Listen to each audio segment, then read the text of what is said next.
4 months, 3 weeks, and 2 days. I liked this Romanian film quite a lot. Although it didn't really grab me right from the start, from about 30 minutes onwards it really gets you involved. What's most apparent to me about this is the feeling of despair that's evident throughout the whole thing. Everything contributes to it, notably the story itself, the way it is shot, the lack of music, and the way the dialogue is spoken very quietly and very slowly. It really is great direction when you allocate several aspects of a movie towards a single goal. Since I'm pro-choice, I believe that this movie should stand as an example for why abortion should not be made illegal by the state. Seeing the level of distress it causes the characters really does enforce that political message, and it's made even better by the great performances by the cast. I really like these dramas set in former Soviet bloc countries, and I want to see more in the future, so if you have any recommendations of movies similar to this one, or the lives of others, please share them, I'd be very interested. I would give 4 months, 3 weeks, and 2 days an 8 out of 10. Falling Down. I rented this one at complete random. I had no reason to see it, but after doing so, I learned it was directed by director Joel Schumacher, and I believe it enforces a reputation in him that is that of a good filmmaker who just happened to make a few bad movies. The two lead performances by Michael Douglas and Robert Duvall are absolutely fantastic. What I really like about these two characters is that they're polar opposites in some ways, and the movie allows you to pick a side. Personally, I was backing Duvall because I really did want to see Michael Douglas get caught during his violent rampage. It's an interesting movie because it's kinda like seeing your own personal frustrations burst out violently. And even though I already said I don't support Michael Douglas's character, I can see where his anger is coming from, and this feeling is reinforced by smart dialogue that can be seen the whole way through. Overall, I thought this was really good. I'd give Falling Down a 7.5 out of 10. Stalingrad. I thought this film did a very good job at recreating the Battle of Stalingrad in the most intense manner. It's got to be the fiercest battle that's ever been fought, and it is reflected in this movie very well. The movie has some great action scenes, but I personally didn't think the movie spent enough time developing its characters or focusing on the drama during the first half to make the audience care that much. One movie I really want to compare it to is Enemy at the Gates. I thought that Enemy at the Gates lacked historical detail, but that's fulfilled in this. But the thing is, I think Enemy at the Gates does a much better job at forming a connection between the audience and the main characters, even if it's very Hollywood. I really am wishing one day that we can get the essential Stalingrad movie, or perhaps I simply haven't seen it yet. Still, it's a good war film that can get by on the brilliance of its action. I'd give it an 8 out of 10. Dawn of the Dead, the remake. I thought this movie was pretty good. It's not by any means something that I could hugely recommend, but as far as zombie movies or even modern horror films in general go, it is definitely a notable one.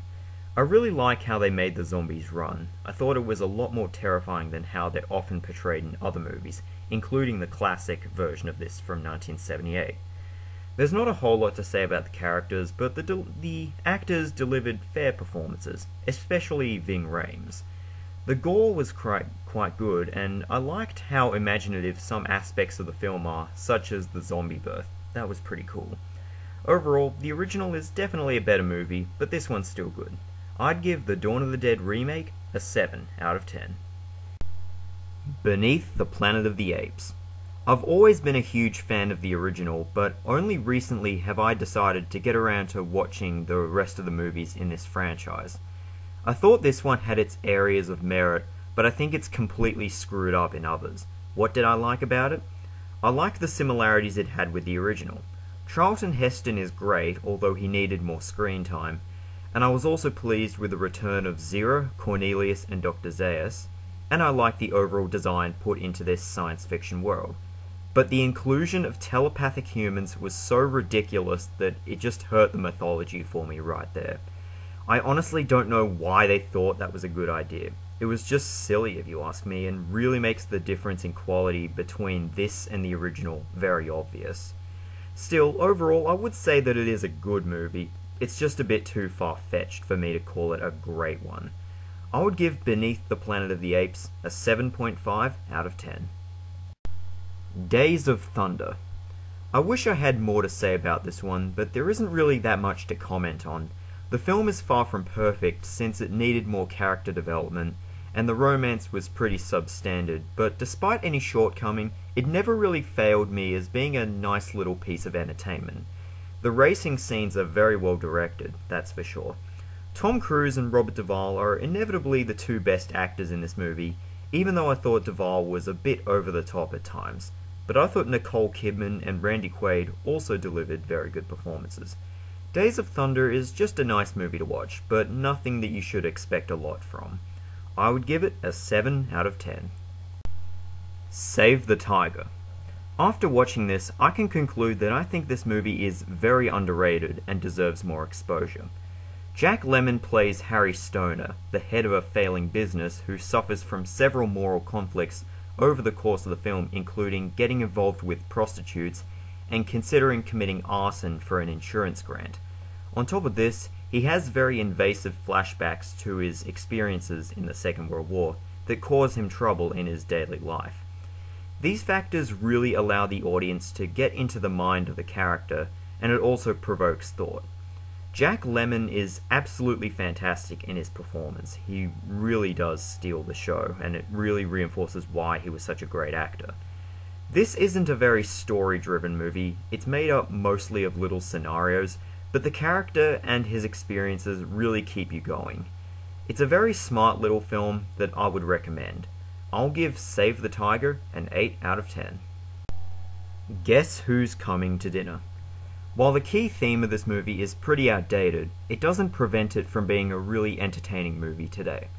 Since it focuses on interracial marriage, in this day and age it's not really viewed as an issue in society, but in the context of the 1960s, you can see why this movie may have been quite a big deal. What I like about it is that the film doesn't really try to force any opinions down your throat, but instead just informs you on what society was like back then and how it may cause a problem to these two lovers. Spencer Tracy delivers a great performance as the father character, and I thought it was a really appropriate way for him to end his career. The characters in this film are all very likable, and at the end of the day, the film is very positive. Despite how less relevant it is today, it's still a great movie.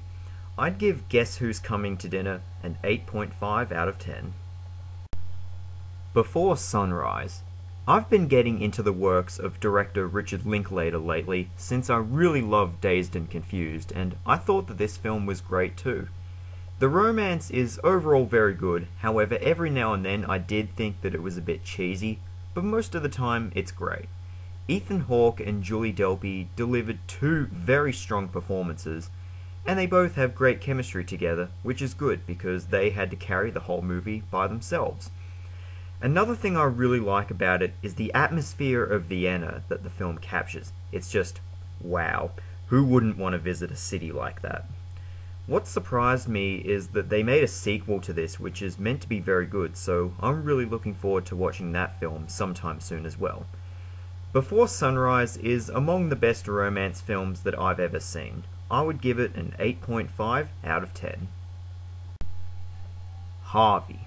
It's been a long time since I've been regularly watching older films, so I decided to start doing so again, and this time I had a look at this James Stewart classic. I thought this was an awesome movie. James Stewart plays a very delightful and kind character named Elwood, whom honestly actually inspired me to try to act like a better person. Really, he's just such a nice guy, and I think that if a film has that kind of effect on you, it's capable of a lot of great things. Every single character in this movie is really entertaining, the imaginary Harvey included too, and I think that's also good to see. What I also loved is the humour. The jokes had me laughing out loud for the whole movie, even more so than a lot of the more recent comedies I've seen lately, and the drama really had me engaged as well. By the end, Harvey just left me feeling very positive and refreshed. If you're looking for a great feel-good movie, then I highly recommend you check out this film. I would give Harvey an 8.5 out of 10. Anyways, guys, that's my weekly watching video for today. I really do hope you enjoyed it, and goodbye.